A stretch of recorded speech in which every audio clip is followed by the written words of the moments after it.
एक गरीब की बेटी थी। उसकी शादी भी गरीब घर में हुई। उनके पास खाने के लिए कुछ भी नहीं था। वह लड़की अपने पति से बोलती है कि चलो माँ के घर चलते हैं, वहाँ से कुछ खाने के लिए ले आएंगे।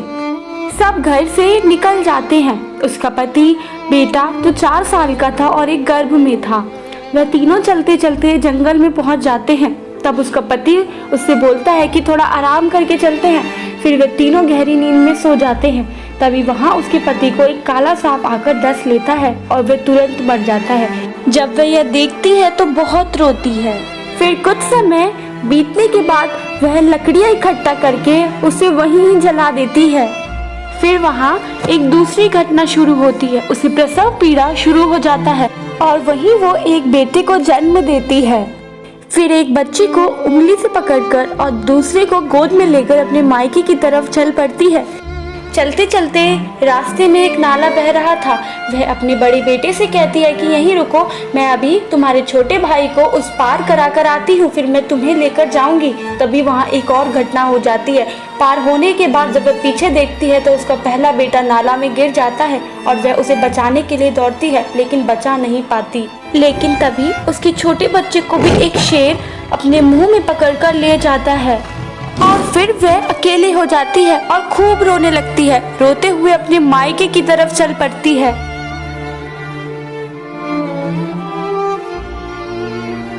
जब वह अपने मायके पहुंचती है तो देखती है कि उसके घर में आग लगी होती है। आग की वजह से उसके माता पिता, भाई बहन और घर के सारे सदस्य मर जाते हैं और यह सब देखकर वह पागल हो जाती है। उसकी कुछ सहेलियां उसे वह खाना खिला दिया करती थी। वह 2-3 साल तक पागलों की तरह घूमती रहती है। घूमते घूमते वह गौतम बुद्ध के पास पहुंच जाती है। गौतम बुद्ध काफी लोगों को वहां प्रवचन दे रहे थे। तभी गौतम बुद्ध उस लड़की को देखकर बोलते हैं कि थोड़ा रास्ता दे दो, एक बहुत दुखी आत्मा आ रहा है, मुझे उससे मिलना है। गौतम बुद्ध उस लड़की के ऊपर हाथ रखते हैं और तभी वो पागल से सही हो जाती है।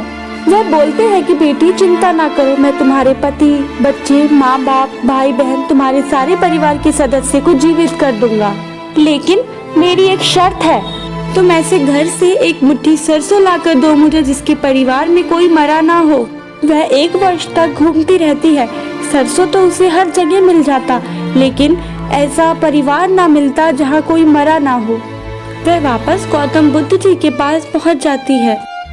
फिर वह गौतम बुद्ध जी का इशारा समझ जाती है, जो गौतम बुद्ध उस लड़की को समझाना चाहते थे कि मृत्यु एक अटल सत्य है।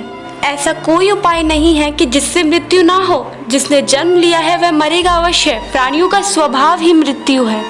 वह गौतम बुद्ध की शिष्या बनकर और पूरा जीवन गौतम बुद्ध के प्रवचन को सुनकर उनके बताए हुए रास्ते पर चल देती है और अपना पूरा जीवन भक्ति भाव में बिता देती है। तो दोस्तों, आपको उस गरीब लड़की की दुख भरी कहानी सुन के कैसा लगा हमें कमेंट सेक्शन में जरूर बताएं और हमारे चैनल को लाइक, शेयर, कमेंट और सब्सक्राइब करना ना भूलें।